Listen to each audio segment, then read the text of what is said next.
In 1873, a young amateur engineer, fresh off the boat from Ireland, slipped and fell on a busy Boston street.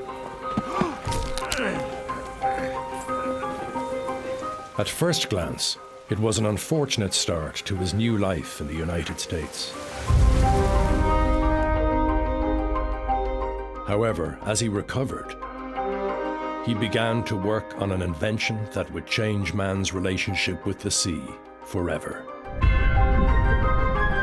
In 1880, the idea of building a craft that could go underwater for extended periods of time must have seemed crazy. He had a dream, he had a vision, and as each success got bigger and better, so did his dreams. John Holland has a place front and center in the history of submarines. He started it all. Like his invention, Holland's story has been hidden from view. It is time to dive deep into the depths of history and discover the truth of his remarkable story. John Holland's idea and his design established the United States Navy submarine force. A story of Irish revolutionaries, British spies, and war profiteers. But above all, a story of the forgotten genius, John Philip Holland, who spent years of his life in pursuit of the impossible dream.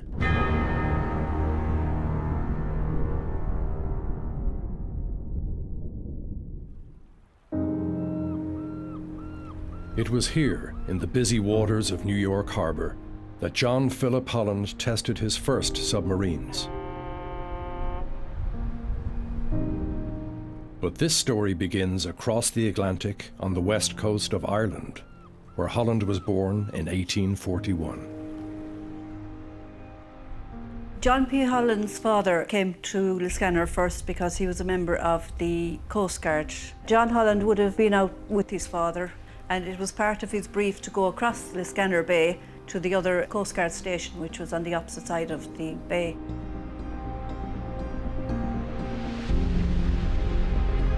It's full of folklore and full of stories. And there was also this wonderful story about the hidden village at the mouth of the bay. It was called Kilshtefin. It is believed that this hidden village is still at the mouth of the bay. And I could imagine young Holland being really taken by this as his dad told him the story when they crossed the bay. I think since he was a young boy, he was always very inquisitive, and it probably put it into his head that, wow, maybe there is a world under the water, and this idea of Atlantis.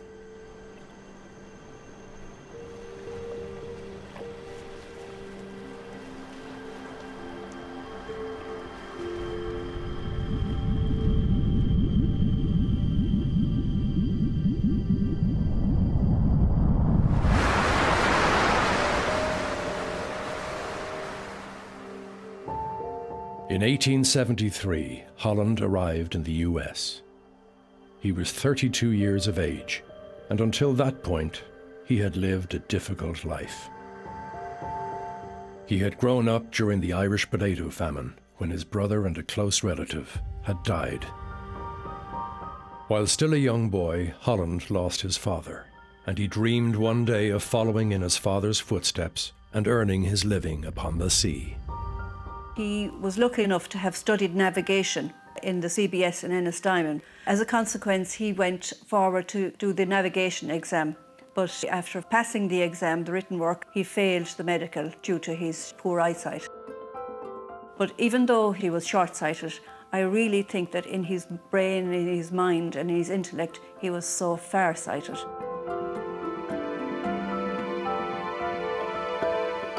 Holland joined a religious teaching order. He was a well-loved teacher, though he did not get on well with his superiors. It was here as a teacher in Cork City where his interest in science and engineering was first awakened. The beginnings of the submarine, in his mind, dates back to when he was in the labs of the Christian Brothers. He drew drawings, he came up with ideas, he did a little bit of research, and he spent some time documenting what are those challenges, what are the problems that have to be solved to make a boat that goes underwater. When John Holland came in here to begin his formation, luckily enough, there was a man there, the great Dominic Burke, a great inventor, a great scientist. He had that kind of a mind. Give them basic skills in the making of tools, dealing with steel and metals of different types.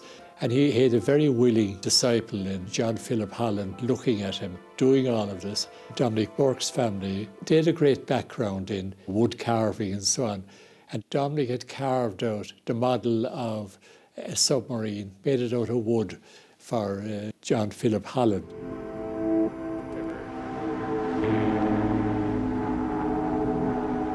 With no way of seeing his designs realized, they remained locked in his head for several years. He left the religious teaching order and set out to join his brother in the United States of America. One day in winter, I slipped and broke my leg.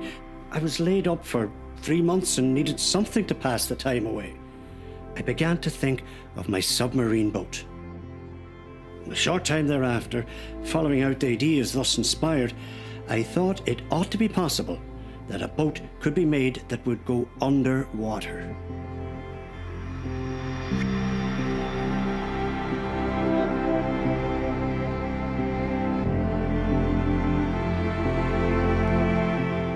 Certain problems were more complex, certain problems were simpler than he realized. His original designs were pedal-powered. He had the man in a diver's suit with an extensive apparatus to refresh the air and keep it clean. So all that stuff went.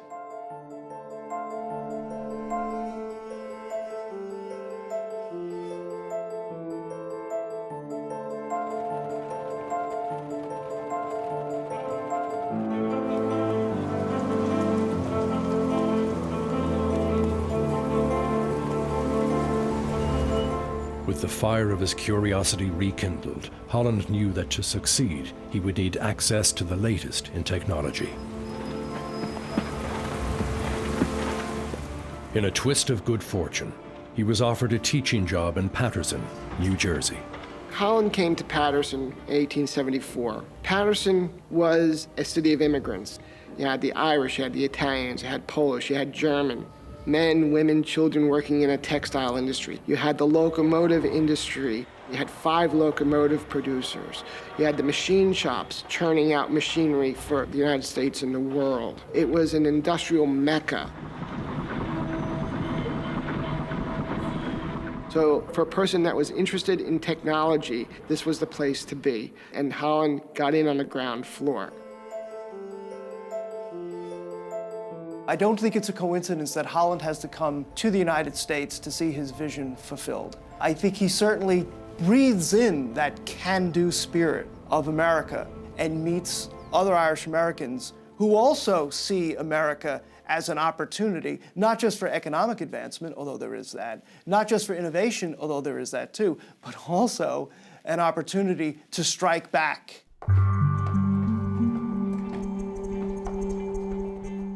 The Fenians were a group of Irish revolutionaries who used the United States as a safe haven from which they could attack Britain.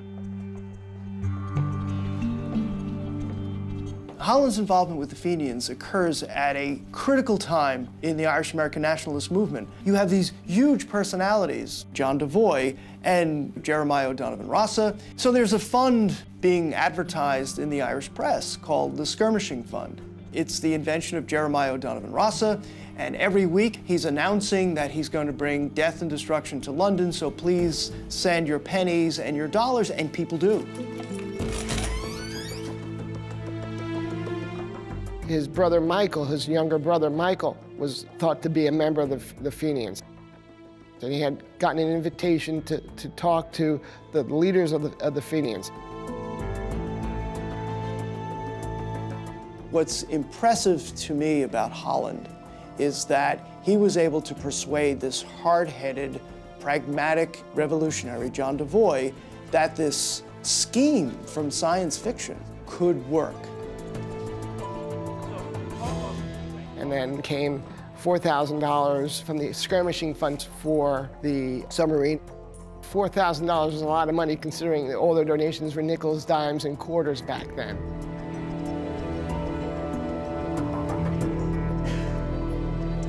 I think it's pretty clear that John Devoy had plans to use a submarine as a weapon of destruction against British shipping outside of the United States. So some of these tens of thousands of dollars that O'Donovan and Rossa had helped to begin to raise, that money is not in fact going to send bombers over to London. It's in fact going to John Holland, who has an idea to build a submarine.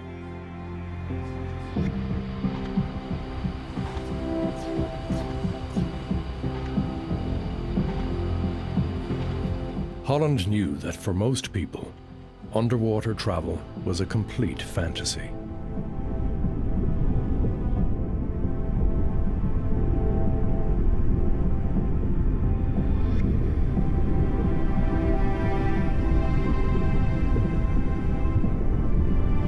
He knew that until then, every single attempt to build a submarine had ended in disaster.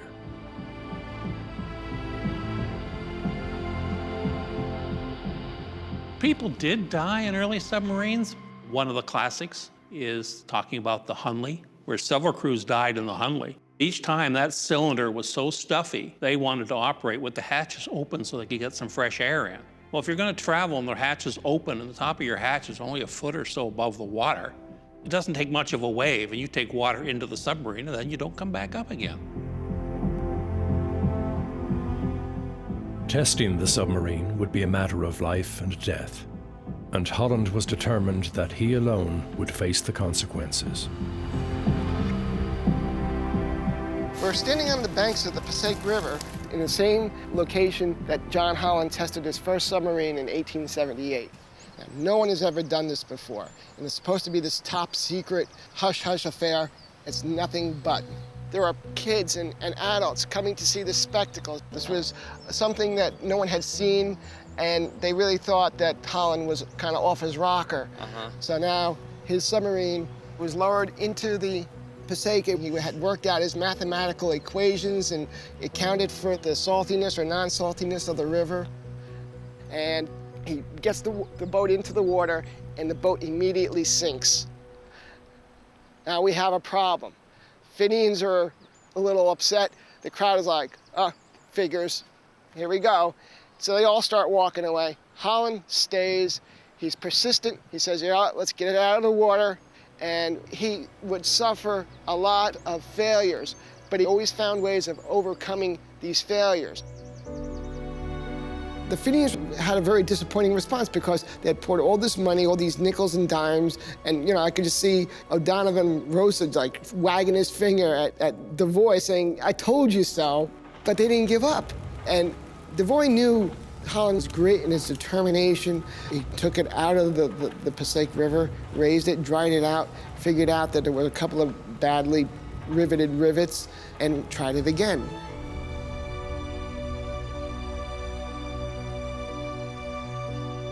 It's 14 feet long, probably 2 tons. He brings it back, and on June 6, 1878, he comes down again to the Passaic River. He gets it into the water. There's positive buoyancy. He's floating. There's no problems. He closes the hatch. He tries to start the engine, and it fails.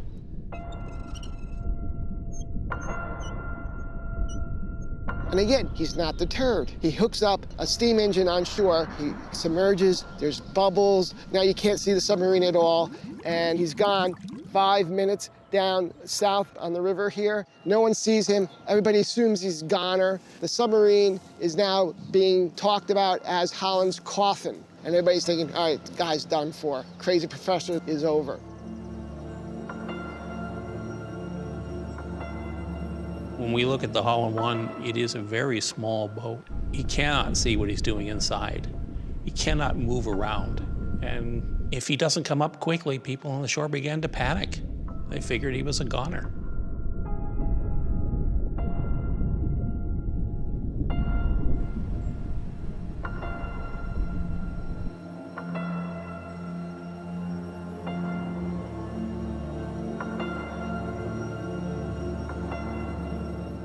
You know, it was way below the surface of the water. And no one had seen a spectacle like this.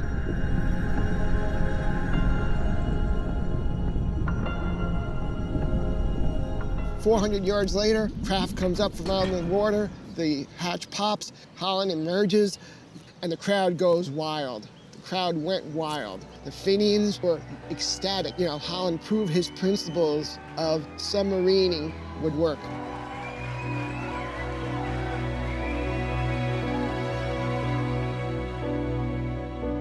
To actually do what he did, you can claim that he was courageous. To me, it is more of conviction. He had studied it at length. He had done pages after pages of calculations because he was absolutely certain it was going to work. He was certain he was going to come back up again. Holland had turned the fantasy of underwater travel into a new reality. It was a huge achievement. But while he didn't know it at the time, even greater challenges lay before him.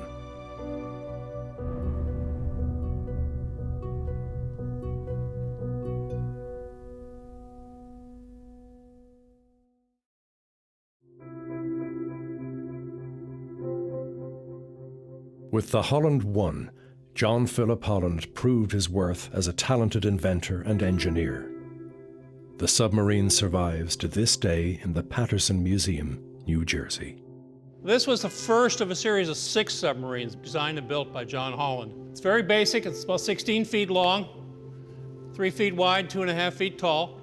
Inside we had the engine, we had the pilot, John Holland, and a number of gauges and pumps. You could just barely get a man in there with the engine that's sitting inside this. The engine is part of the center compartment through here, takes up most of the center compartment. The man would have to lie down, reclined here with his feet going forward in order to balance the weight of the engine in the aft end. Like most submarines, the good stuff is inside. About all we can see on the outside are these, which we call today dive planes. They called them horizontal rudders back then because they hadn't invented the term. To submerge, tanks that were located in the forward end and the aft end had to be pumped out. He had a hand pump for that purpose. And there would be a small amount of reserve buoyancy left over, and he would then drive the submarine under with the planes. Should anything happen and he'd lose motive power, the submarine would float back to the surface. At least that was the idea.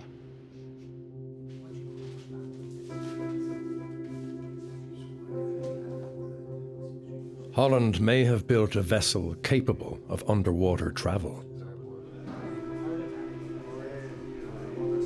But that was not enough for the Fenians. They needed more. They needed a weapon of war. His whole method of attack was that you would park the submarine on the bottom, flood the center compartment, get out, walk over to the ship, and plant a bomb on the bottom of it.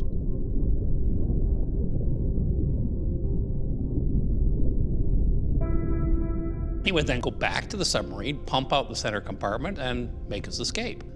Well, the first thing that happened is he went out in a submarine, he went underwater and realized he couldn't see a darn thing. How was he ever going to find the ship? Obviously, that plan wouldn't work. Holland learned from his mistakes on the Holland I, and he ruthlessly set about redesigning his next vessel. Everything was changed. It must be perfectly watertight and strong enough to resist the collapsing pressure. Sufficient air must be provided to afford an unstinted supply. Past experience has shown that at least 8% of the volume of the boat must be buoyancy must be reduced before the boat can sink. Must be done either by emitting water equal in volume to the emerged body of the vessel. He was determined that this vessel, the Holland II, would be the benchmark for every future submarine. The single most important thing was he seemed to be the first one to recognize the importance of a fixed center of gravity.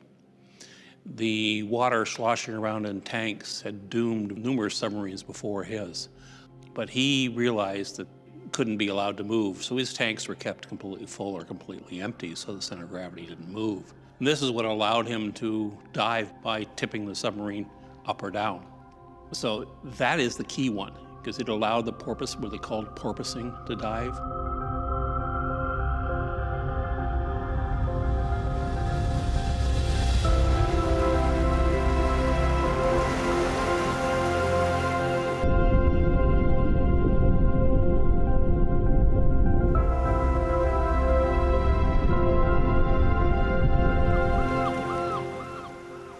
John Holland, apart from being influenced by the birds going down underwater and coming up again, he would have seen the porpoises, and he would have been influenced, I think, but how they could, just rise and go down so easily, and how streamlined the whole operation was. And I think that would have influenced him terribly when he went to design the actual shape of the submarine.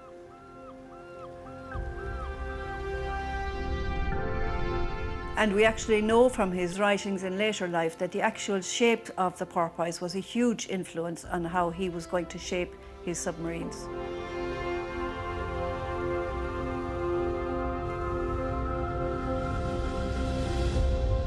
This is the famous Fenian Ram. It was funded by the Fenians, but it was never intended to ram a ship. It's got a number of features. One is it's round. The very first one, it was cheaper to make a square box, I think, than a round box. One of the reasons that it got to be this size was that he now put a standoff weapon, a compressed air gun. The gun, breech of the gun is located right about here, with a barrel that goes all the way to the forward end of the submarine. The other big innovation here is on the other end of the boat. The dive planes that we saw in the center of the Holland I have now moved all the way to the stern. A small angle on these dive planes would tip the entire boat down, and then with the propeller sitting here as it is, the propeller would efficiently drive the submarine underwater. Then, of course, reversing the planes would take the bow up, and up she would come. This worked beautifully. Called it porpoise diving. The fact that he had controlled his longitudinal center of gravity and buoyancy so that he could safely porpoise dive was the major development that we see here in Holland submarines that started the whole ball rolling. Inside, you would find the engines, the air compressors, pilot seats, all the controls to operate, and it was room for 3 people in there, and with room to walk around. Because you now had a submarine that was powered, that could dive and surface at will, a standoff weapon to attack with. The projectile was about 6 feet long. Put the projectile in, close the breech, open up the valve, let the compressed air in, out came the projectile.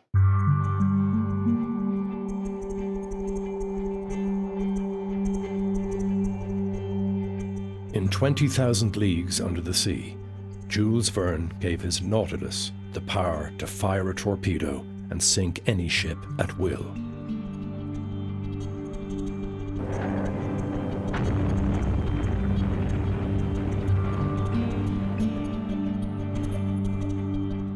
Holland had made this fantasy a reality. Well, almost. He now had to test this weapon on the busy New York waters.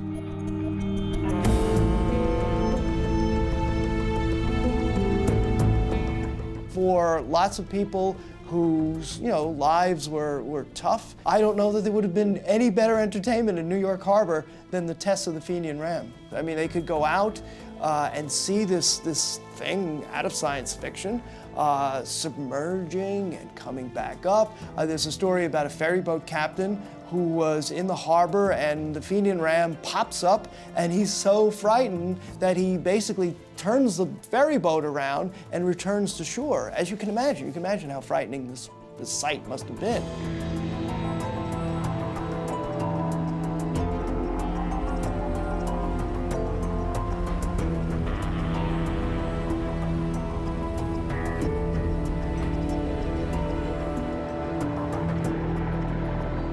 The Fenian Ram is fitted with a pneumatic gun that would fire a 6-foot-long projectile.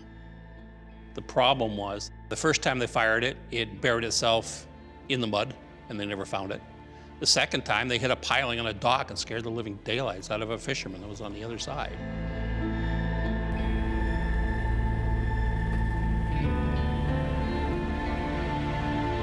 The Fenian Ram sounds like a very romantic title for a ship. It wasn't something John Holland came up with, it was something that a newspaper reporter came up with. But that tells you it has been financed by this secret oath-bound organization. And here's this project which they have opened up. It is as transparent as anything they've ever done.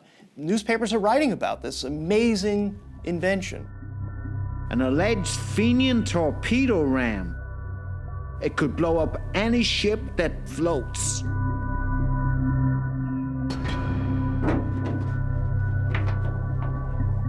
The feeling that Holland had when he was testing it must have been nirvana. I mean, to take this vessel that he created, designed, and helped build, and know that it could navigate and do the things that he always said it could, must have been exalting. One of the things that I think Devoy probably was very proud of is that he was showing off Irish ingenuity. You know, he saw this not just as a weapon of war, although that was its main purpose, but he also saw this as a remarkable achievement for Ireland. The British sat up and began to pay attention. To their horror, they learned that the Fenian Ram was not some media invention, but a very real threat. An undetectable, deadly vessel that could end their domination of the seas forever. The British, they're watching these experiments taking place in the open. British diplomats in London write to Washington and say this torpedo ship, as they call it, is capable of fantastic power. And they don't mean that as a compliment. That is a sign of their fear. So they're very concerned. They're looking at it as a weapon of war that is meant for them.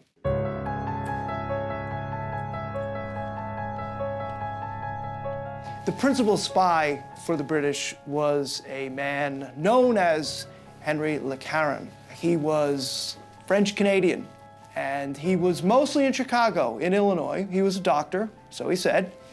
And he persuaded these very hard-headed, skeptical Clan na Gael people, Devoy included, that because he was French, that he shared their hatred of Britain.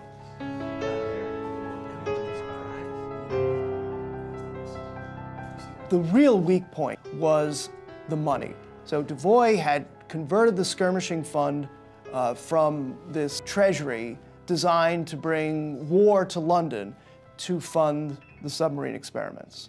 So critics like O'Donovan Rossa begin accusing Devoy publicly of wasting money. So that's in the air. That can be exploited. So it's almost, in some ways, too easy for Le Caron to make things worse.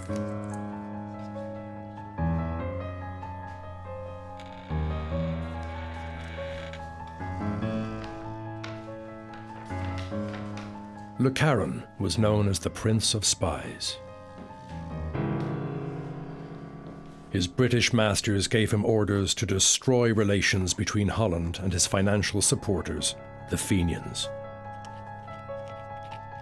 This wild scheme had to do with the manufacture of a submarine torpedo boat with which it was intended to inflict terrible damage on the British Navy underwater.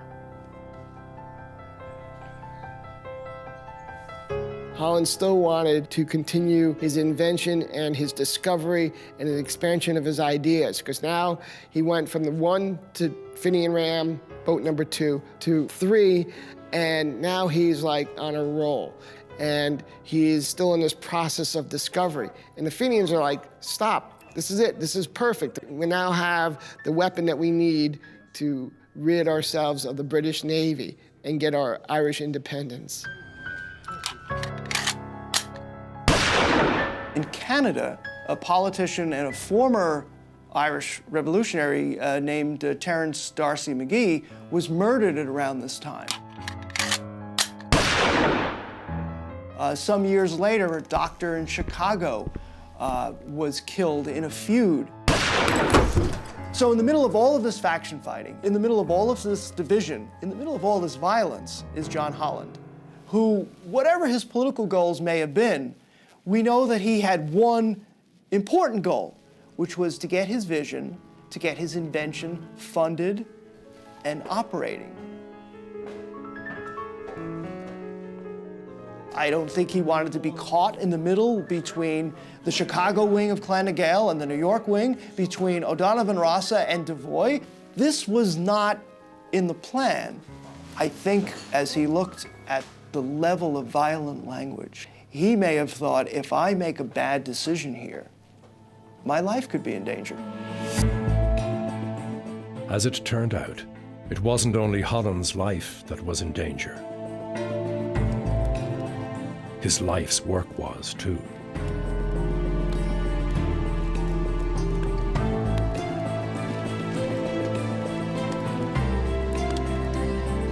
The skirmishing fund was ripe for a lawsuit, and sure enough, somebody named Dennis Mulcahy, who was a member of Clan na Gael, files a lawsuit. And there's a sense of panic that a court could seize the Fenian Ram.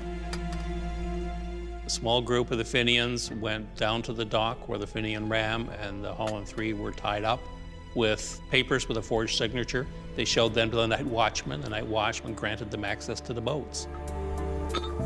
But of course, none of those had ever been in the boat before. They didn't know how to operate it. It did not come with an instruction manual.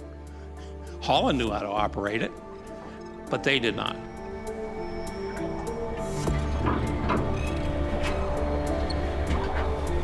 Now, the problem that they had was the conning tower on boat number 3 was not on securely. And it was very choppy water, November water.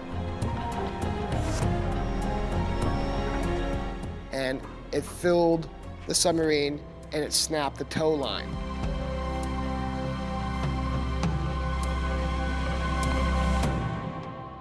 The Holland III sank off the Whitestone Bridge somewhere and has not been recovered.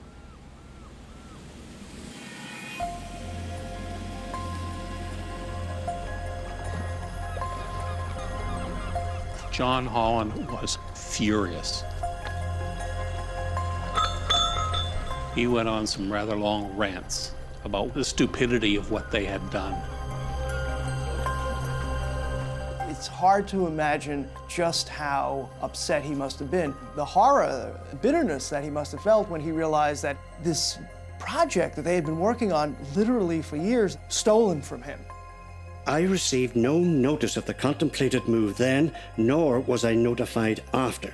I have no intention of advancing any excuses for the incident, as no official explanation was ever made to me concerning it. As a result, I never bothered again with my backers, nor they with me.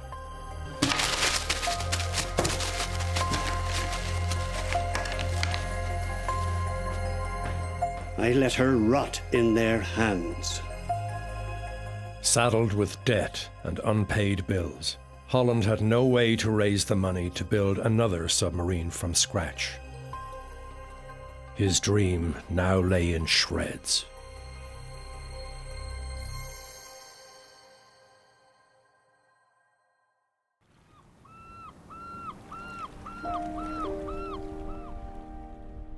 For Holland, the Fenian Ram had been his life's achievement. But now, with his submarine stolen, he had no way of showing the world what he had created.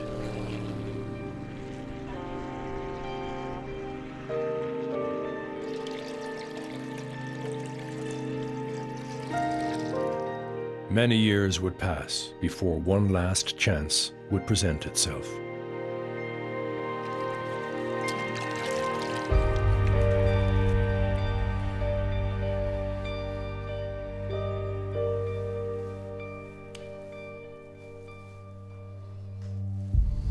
His sweetheart was Margaret Foley. They get married and they're having a family, and finances really do matter to him because he's got a family to feed. He now takes a job as a draftsman for the Charles Cumming Dredging Company, and he's designing buckets. So he's got steady work now. The United States Navy, a general description embodying the scheme of a proposed submarine boat. The most desirable qualities to possess by such a vessel while approaching a hostile ship on the way are speed, certainty of direction, invisibility, and safety from the enemy's fire. In the time that Holland was really productive, you're talking 1870s into 1900, submarines were actually sold or marketed to the Navy as a coastal defense system or a harbor defense system. Because remember, we are a trading nation, and the major cities in the United States were on the East Coast. And if you have a submarine that is unknown to attacking fleet where it might be, and that would be a great asset for the United States.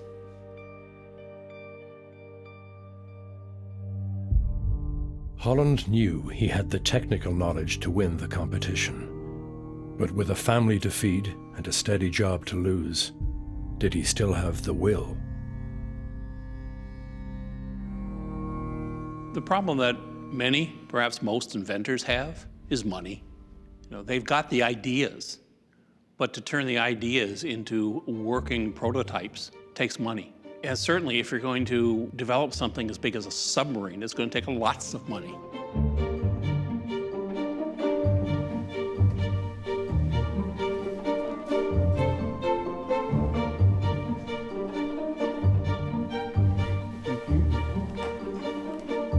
He ran out of money and needed investors, and two individuals came along. One was a man named Isaac Rice, and the other one is Elihu Frost. Frost was an investor.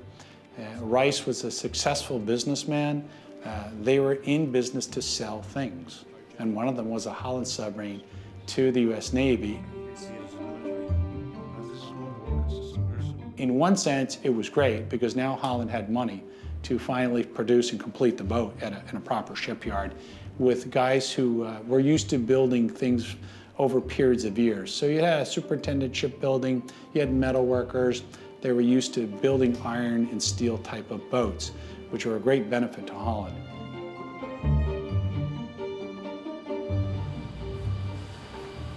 However, in exchange for money up front, Holland gave up ownership of all his patents to the newly formed Electric Boat Company.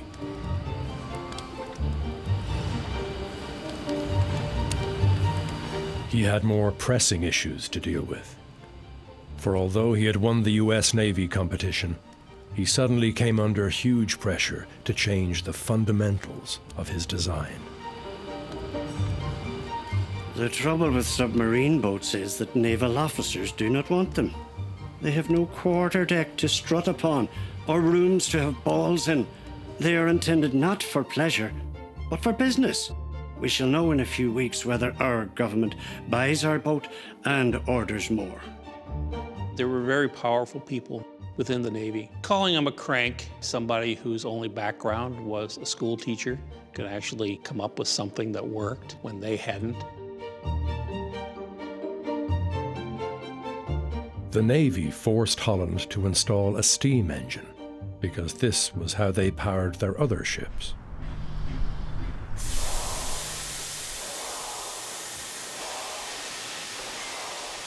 They say in America that all inventors are cranks, and I'm beginning to be convinced that they're right. If they're not crazy, I would not have been driven to inventing things and designing submarines. I would have gone and learned to dig or do some other decent work that would give me peace of mind and give me a chance once in a while of remembering where I am at. The temperature inside was climbing to over 120 degrees. This made it impossible for the crew to work, and it was ultimately the single biggest default that doomed the plunger. Holland had foreseen that problem. He had insisted on putting insulation in around that boiler, but the Navy refused to do so because it wasn't their standard practice. Holland could not persuade the Navy to change their mind. Nor was he prepared to sit back and just wait for their ideas to fail of their own accord. Bold action was called for. Holland knew about halfway through the venture with the plunger that it was not going to work. And Holland decides, he goes back to his company and says that he wants money, funds to build his own boat.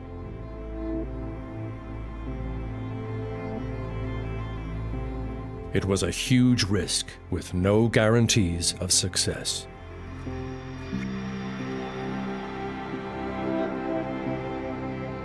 The steel plating of the frames are turbocharged uses pressure of 35 pounds per square inch, which is sufficient to have 5 tanks placed across her body in such having the capacity of sinking and churning tanks that are the boat has a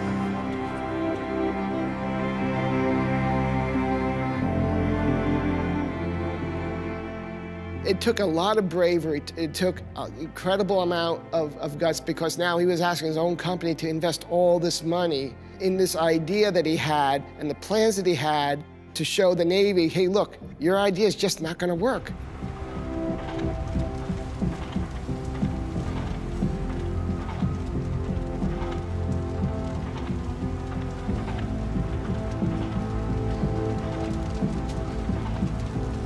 There's some significant changes between the Holland VI and anything else that Holland had designed previously. They got it built, finally convinced the Navy to come and witness trials. The Navy was unwilling to be on board. They insisted on watching from a tug on the surface. They certainly didn't want to go under the water. They might never come back up again. John Holland had built his Holland VI, and the only way to sell a product is to take it into a show and tell. They brought the Holland in a show and tell, and they went out on a test to watch it.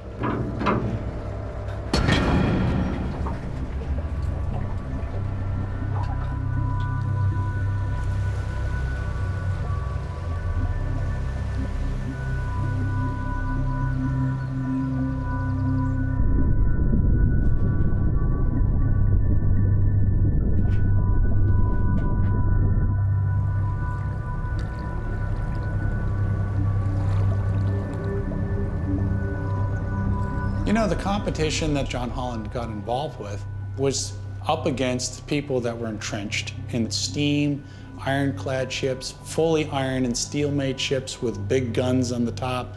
All of a sudden, this guy is coming along named John Holland. There is no steam.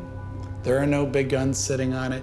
In fact, there's no deck to walk upon.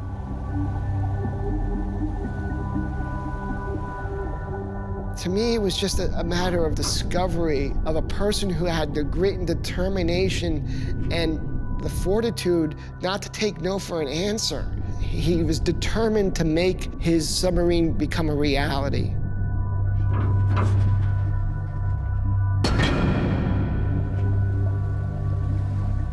The sixth boat was the crowning jewel, and the sixth did everything that a modern submarine could ever do, and it's an unqualified success.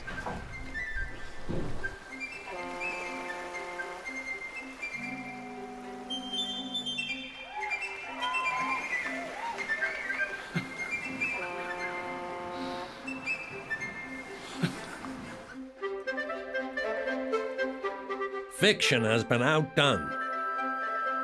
Warfare's newest and most awful weapon, underwater with the Holland torpedo boat and its terrible dynamite torpedoes.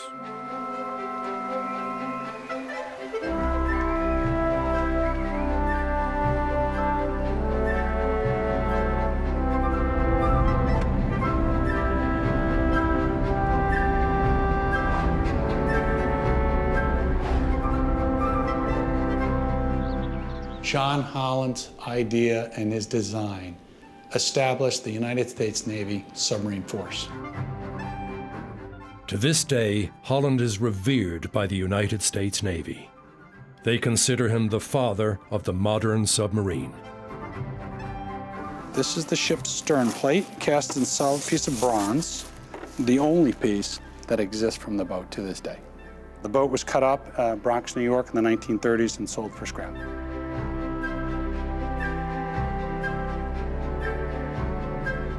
One of the interesting facts is its hull shape.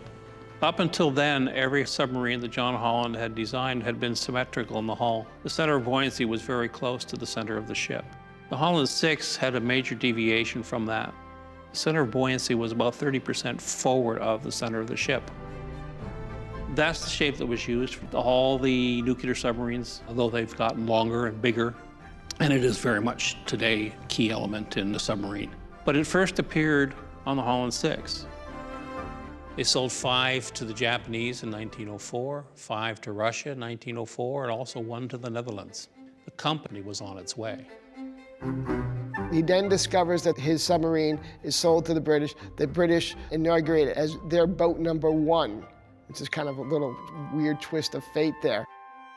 An invention that was adopted by Irish-American nationalists to wreak havoc on British shipping becomes a weapon in Britain's naval arsenal. I can only imagine what John Devoy must have been thinking. Holland was given a position at the Electric Boat Company, which by now was making a handsome profit selling submarines to the navies of the world. He became increasingly worried about safety. He pressed the issue with the board of directors, but they ignored him. And after several accidents on board vessels which carried his name, Holland resigned his position in protest. About 1907, after being forced out of the submarine business, he goes into some sort of retirement. His health is failing him. He is sick frequently. And he does die just before World War I begins, just before submarines are actually sink a ship. The First World War ushered in the bloody age of submarines. In September 1914, a German U-boat destroyed 3 British naval ships.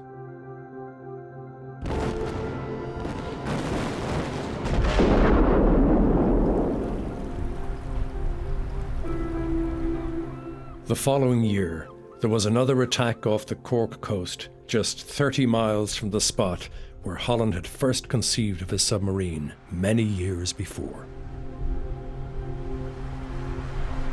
John Holland would have probably been appalled at the sinking of the Lusitania by submarine, by torpedo. It was a great loss of life.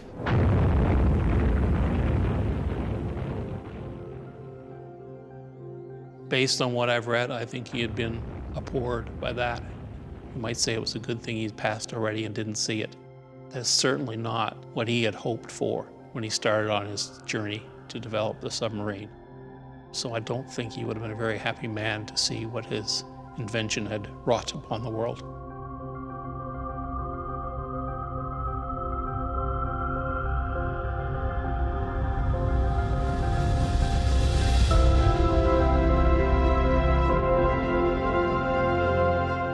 He certainly thought that submarines were going to end naval warfare. He fell into the same trap that so many others had done, that he had developed a weapon that was so scary, that could not be countered, that no one in their right mind would ever start a battle. So he did see it as a big leveler between the big guy and the little guy, the Davy and Goliath.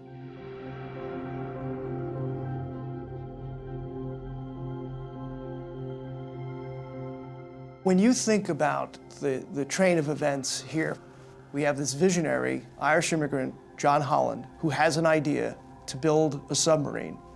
It's financed by the Irish-American nationalist movement, and it works. It's the first working submarine. It's not an exaggeration to say that the modern submarine that we know today is an outgrowth of the Irish-American nationalist movement. Above all, it was his grit. He was determined to make his submarine become a reality.